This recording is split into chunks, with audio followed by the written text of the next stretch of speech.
김성환의 시사야.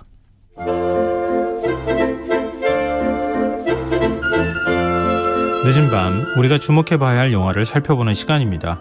지금 이 영화의 재미를 늘 찾아주는 안목 있는 분입니다. 더스크린 박혜원 편집장. 오늘은 전화로 만나보겠습니다. 편집장님 안녕하세요. 네, 안녕하세요. 지금 어디 계시는 거예요? 오늘 전주국제영화제 개막했거든요. 네. 현장에 있습니다. 아, 부럽네요. 네, 오늘 날씨도 좋고요. 예. 전주국제영화제 개막식 보고 있는데 봄이구나 이런 생각 정말 들더라고요.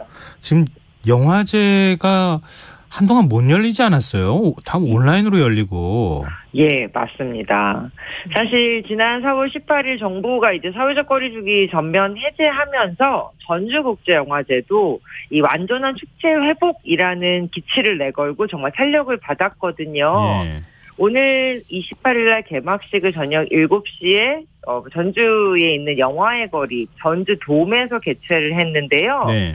이 전주돔이라는 일종의 이제 가건물을 세우고 원래 거기에서 관객들과 영화인들이 함께 개막식을 열었어요. 그런데 지난 3년 동안 사람들이 모이면 안 되기 때문에 네. 이 전주돔도 없었고 이런 행사도 없었죠. 네. 와, 오늘 3년 만에 정말 다시 한번 부활한 전주돔에서 거의 한 3천여 명 가까이 차는 이 관객석 꽉 채우고요. 거기에 국내외 영화인들까지 함께한 개막식 보니까 지난 2년의 시간이 좀 약간 사라진 것 같은 느낌을 받기도 했었습니다. 제가 막 지금 말씀을 듣다 보니까 제가 막 묵은 채찍이 내려가는 느낌이에요. 네. 이게 얼마나 많은 분들이 바랐던 모습이었나 이런 생각이 드는데요. 네. 개막식에서 어떤 배우들을 만났어요? 예, 일단 오늘 6시부터 영화제 레드카펫 행사가 있었거든요. 해외의 다양한 국제영화제 프로그래머나 집행위원장들도 초청을 받아서 이제 전주를 찾았고요. 네. 한국 배우들은 권혜유, 나문희, 박하선 이런 배우들이 이제 레드카펫을 화려하게 수놓았고, 또 이창동, 임권택 감독님 같은 우리 영화계의 어른들도 함께 참여해서 한 140여 분이 레드카펫을 밟았습니다. 레드카펫 앞쪽으로는 이제 영화인들을 직접 보기 위해서 기다리는 관객들이 쭉 줄을 서 있기도 했고요. 네. 그 환호 속에서 레드카펫 걸어오는 영화인들 얼굴이 굉장히 밝더라고요. 지금 청취자 박형님이요. 딱 한마디로 감정을 표현해 주셨어요. 와.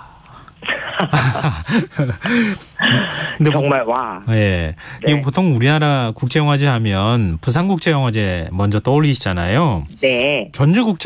국제영화제만의 매력이 있다면요. 예. 사실 전주국제영화제는 오늘 이제 개막하면서도 크게 밝힌 것처럼 한국의 독립영화들을 위한 축제이기도 해요. 사실은 독립영화나 이런 실험영화들이 관객들을 직접 만날 수 있는 기회가 그렇게 많지 않거든요. 그런데 이 전주국제영화제는 대한민국뿐만 아니라 전 세계 그리고 아시아의 이 실험영화, 독립영화들이 직접 관객들을 만날 수 있도록 이게 요람처럼 키워주는 이런 영화제였고요.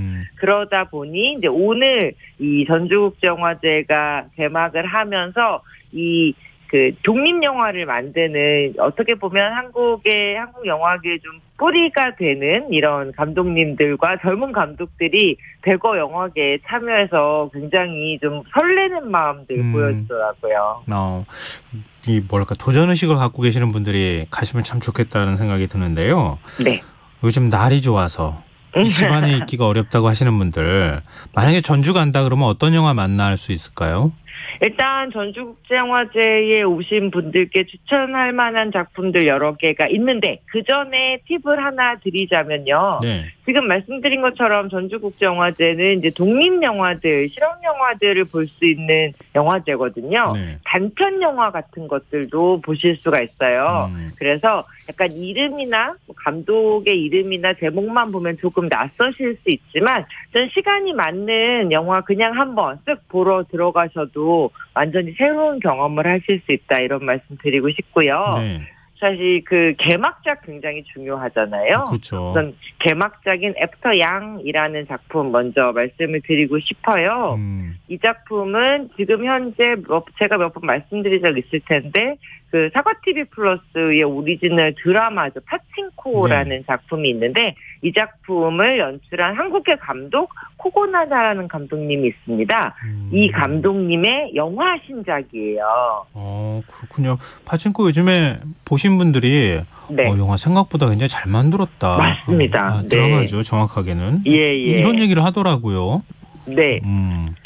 그래서 굉장히 이 드라마가 정말 수준 높게 만들어졌고 이거 누가 만들었지? 하는 분들이 많으셔서 이 코고나다 감독님에 대한 관심도 굉장히 높은데요. 이번 전주국제영화제가 굉장히 발빠르게 감독님 신작을 가지고 왔어요. 이 애프터 양이라는 제목이 혹시 그 양이 음매하는 양인가 생각하실 수도 있을 텐데 네. 양이라는 이름을 가진 일종의 인간형 로봇에 대한 이야기예요. 그러니까 의외네요. SF 영화고요. 예. 그 아주 먼 미래에 제이큰의 가족이 있습니다. 아버지, 어머니, 그리고 딸까지 한 가족인데 이 가족은 모두 다 이제 인종이 다르게 구성이 되어 있어요. 그리고 그러니까 아버지는 소위 백인이고 어머니는 그 흑인이고 그리고 딸은 중국계예요. 네. 그러니까 일종의 입양 가족인데요. 이 가족이 딸을 위해서 안드로이드, 그러니까 인간의 모습을 한 로봇을 이제 그 딸의 보호자 겸 오빠처럼 드려요. 가정교사처럼. 네. 그런데 이 양이라는 안드로이드가 고장이 나게 되고요. 네. 그 고장난 양을 고치기 위해서 이제 소위 수리센터를 갔는데 이 안드로이드의 그 내부에 굉장히 이상한 소위 기억장치 같은 것이 남아있는 거예요. 네. 이 기억장치를 이제 보게 되면서 우리가 가지고 있는 삶의 굉장히 중요한 순간들에 대한 이야기를 펼쳐내는 작품이에요. 좀 잔잔하기도 하고 SF인데도 굉장히 동양적이기도 하고요. 또 원작 소설을 영화로 옮긴 작품이라 굉장히 좀 완성도도 높은 작품인데 이 작품은 굉장히 추천드리고 싶은 그런 작품이고요. 네. 이번 영화제는 이 애프터 양의 주연 배우인 아까 양 역을 맡은 저스틴 린이라는 또 한국계 배우가 참석을 했거든요. 네. 근데 이 배우도 지금 요새 할리우드에서 굉장히 떠오르는 샛별이에요. 네. 해외 유력 매체가 선정하는 주목해야 하는 배우에 꼽히기도 하고요. 오늘 레드카펫을 걸어오는데 한국 관객으로부터 꽃다발을 받기도 했고요. 이 배우가 뭐라고 얘기했냐면 코로나 팬데믹 상황에서 아주 보기 좋다. 이 벽에 아른거리는 그림자나 나뭇잎의 모습처럼 아름답지만 작고 놓치기 쉬운 것들에 대한 소중함을 이야기하는 작품이다. 이런 얘기를 했어요. 네. 그 말처럼 좀 이 코로나 팬데믹이 지나고 나서 작지만 소중한 게 뭐였지라는 이야기를 한번 영화를 통해서 들으실 수 있을 것 같고요. 이 전주 영화의 거리의 특징 중에 하나가 이 구석구석 스팟들이 굉장히 잘 오밀조밀 모여 있거든요. 네. 이 영화의 거리에서 이 거리를 활보한 저스틴 린 배우를 만나실 수도 있습니다. 아, 그래요? 하기야 거기 그 구도심이잖아요. 그렇게 넓은 맞습니다. 지역이 아니라서 마주칠 것도 같은데요. 네, 맞습니다. 지금 또 주목해봐야 할 영화를 추천해 주신다면요. 네, 그리고 이번에 전주국제영화제에서는 거장 이창동 감독의 특별전 이창동 보이지 않는 것의 진실이라는 특별전을 마련을 했어요. 네. 그래서 이창동 감독님의 영화 8편을 또 상영을 하거든요. 이제는 극장에서 다시 볼 수 없었을 것 같았던 초록물고기나 각하사탕, 오아시스, 밀양씨, 버닝 이런 작품들을 다시 한번 극장에서 보실 수 있고요. 네. 또 흥미롭게도 이창동 감독이 촬영한 단편 영화 심장소리 그리고 이창동 감독님의 그 다큐멘터리 이런 작품들을 보실 수가 있습니다. 그래서 지금까지 이창동 감독님을 좋아하셨던 관객들이라면 좀 극장에서 이창동 감독님의 과거 영화들을 쭉 만나보는 이런 시간 가지시면 좋을 것 같아요. 그리고 이번 그 이창동 감독님 특별전을 준비한 프로그래머가 이런 얘기를 했더라고요. 예. 한국 영화는 이창동 감독의 영화와 함께 성장했다. 예. 그래서 이창동 감독의 정말 데뷔작부터 그리고 한국제영화제의 초청작까지 이렇게 한국 영화의 위상을 조금씩 높여나가는 그 순서대로 이창동 감독님 영화를 극장에서 다시 한번 보셔도 좋을 것 같습니다. 네. 근데 중요한 걸 제가 안 여쭤봤어요. 네. 다 영화표 매진되면 어떡해요? 네, 사실은 올해 영화들이 되게 빠르게 매진이 되기는 했어요. 아까 말씀드렸던 이 저스틴 린 배우가 나오는 애프터양 같은 경우도 오픈한 지 막 3분 만에 예매가 마치기도 하고 그랬거든요. 예. 다만 모든 표를 예매해서 팔지만은 않아요. 현장에서 구매하시는 또 관객들을 위해서 현장 구매표를 일부분 남겨두기도 하고요. 또 그리고 영화제의 묘미 중에 하나인데 이 영화제에서 티켓을 구매했지만 자신이 어떠한 이유로 보실 수 없는 분들 같은 경우는 이제 티켓을 교환하실 수 있는 이런 나눔의 장 같은 것도 있거든요. 네, 그래서 그런 걸 사용하실 수도 있고요. 또 이것도 말씀드리려고 했는데 네. 전주국제영화제가 이 축제의 완전한 모습을 되찾으면서 예전에 했던 프로그램 중에 하나의 골목골목 영화제라는 것도 해요. 예. 그래서 꼭 극장에 들어가시지 않더라도 골목 어귀에서 저 밤이 되면 상영하는 일종의 야외 상영 같은 프로그램을 또 즐기실 수도 있어요. 앞서 전주 가시면 어떨까요? 이렇게 말씀드렸는데 영화표 다 매진됐다는 말씀 들을까 봐 제가 좀 걱정돼가지고 여쭤봤는데 네, 잘 물어봐 주셨습니다. 네, 또 맛있는 음식이 또 있으니까요. 그럼요. 네, 가보시면 어떨까 싶기도 하고요. 네. 부산행 연출한 연상호 감독이 올해 프로그래머로 관객과 만난다는 얘기도 있더라고요. 네, 이 전주국제영화제가요, 지난해부터 데이 스페셜이라는 새로운 프로그램을 만들었어요. 한국의 유명한 감독님들을 오히려 프로그래머로 모셔서 이 어떤 영화를 관객들이랑 같이 보는지 묻고 그 영화들을 영화제에서 상영하는 프로그램이거든요. 네. 이번에는 연상호 감독이 프로그래머로 관객과 만나게 됐고요. 예, 올해 그 연상호 감독이 고민을 굉장히 많이 했대요. 자기가 영화제 프로그래머가 되면 관객들이랑 어떤 영화를 같이 보면 좋을까. 예, 그 고민을 하다가 고른 작품들이 올해 프로그래머 섹션의 영화들인데요. 데이비드 린치 감독의 블루벨벳, 구로사와 기요시 감독의 큐어, 그리고 가타야마 신조 감독의 실종이라는 작품을 일단 골랐어요. 네. 이 작품은 이 연상호 감독이 영화를 만드는 데 있어서 굉장히 중요한 정신적인 뿌리가 되어준 작품이었다고 해요. 그리고 이것과 함께 이제 연상호 감독님이 만들었던 장편 영화 데뷔작인 돼지의 왕, 예. 그리고 실사 영화 데뷔작 부산행 이런 작품들도 함께 상영을 합니다. 이 연상호 감독의 작품 세계의 좀 특징을 살펴보면 굉장히 현실적인 이야기 그리고 우리 사회의 어두운 이야기를 하면서도 이 판타지적인 상상력을 결합시키는 굉장히 세계관이 넓은 감독이거든요. 네. 이 데이비드 린치 감독이나 구로사와 기요시 감독의 이 작품들이 보시면 연상호 감독이 왜 이 작품을 같이 보고 싶어 했는지 아실 정도로 우리에게 좀 새로운 영감, 좀 어둡고 기묘하지만 굉장히 중요한 영감의 시간을 주는 작품이라는 걸 확인하실 수 있을 거예요.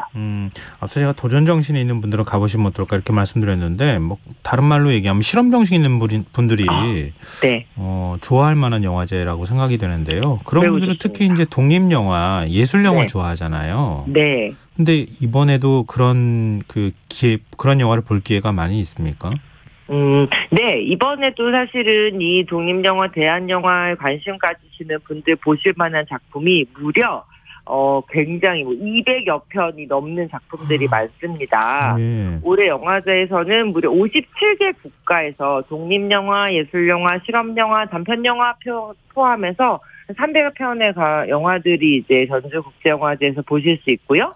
오히려 지난해보다 당연히 이제 오프라인으로 영화제를 하다 보니 이 출품작도 확실히 늘었어요. 예. 예. 그리고 저는 이제 매해 사실 영화제에서 중요하게 말씀드리는 부분이기도 한데요.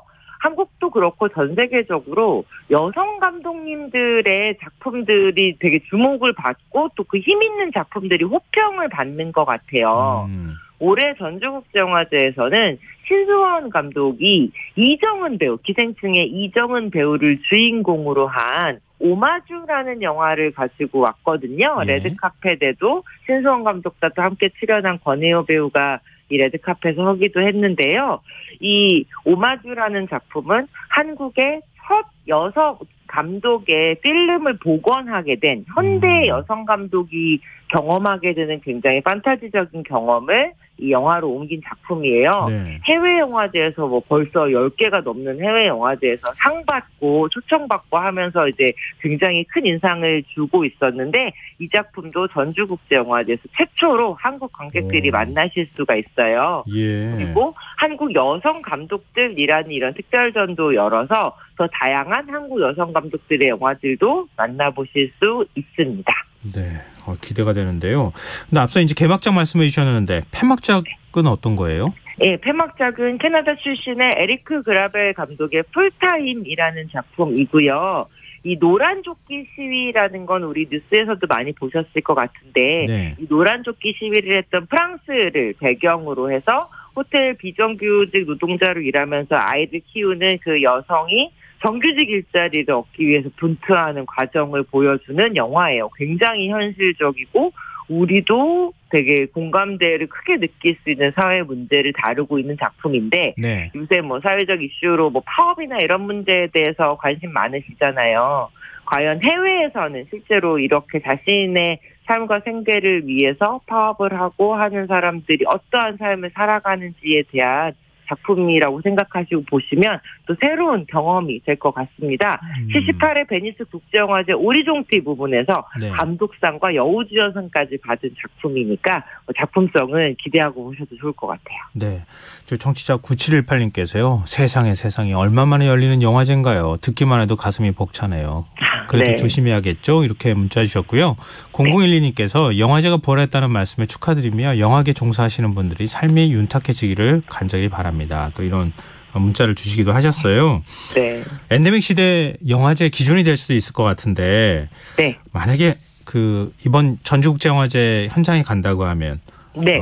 어떤 영화제를 좀 즐기기 위해서 네. 어떤 것들을 좀 하면 좋겠다 이렇게 조언을 해 주신다면요. 예, 일단 이번 영화제는 그야말로 엔데믹 시대의 영화제이다 보니까 레드카펫 올라오시는 모든 분들은 마스크 없이 올라오셔서 오랜만에 그 얼굴들, 환한 얼굴들 다 볼 수 있어서 좋았거든요. 그런데 네. 예, 여전히 이제 축제 회복도 중요하지만 방역과 축제 공존도 굉장히 중요해서요.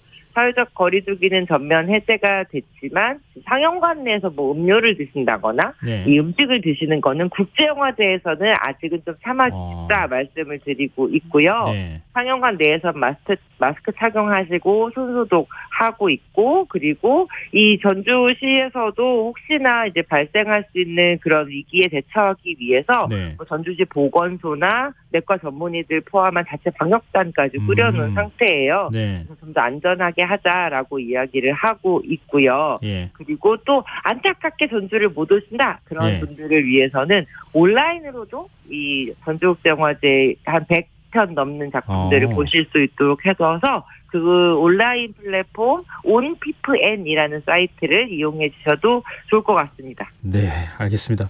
아주 요모조모 꼼꼼하게 소식 저희에게 전해 주셨어요. 또 현장에 계시니까 훨씬 현장감이 있어서 좋네요. 네, 감사합니다. 하여튼 무사히 영화제 잘 취재하시고요. 다시 네. 또 만나 뵀으면 좋겠습니다. 네, 네 알겠습니다. 네, 고맙습니다. 오늘 말씀 고맙습니다. 네, 감사합니다. 지금 이 영화 더스크린 박혜연 편집장과 함께했습니다. 김성환의 시사야 오늘 순서 여기서 마무리하겠습니다. 모바일 쿠폰 당첨자는 홈페이지 공지사항에서 확인하실 수 있습니다. 편안한 밤 되십시오.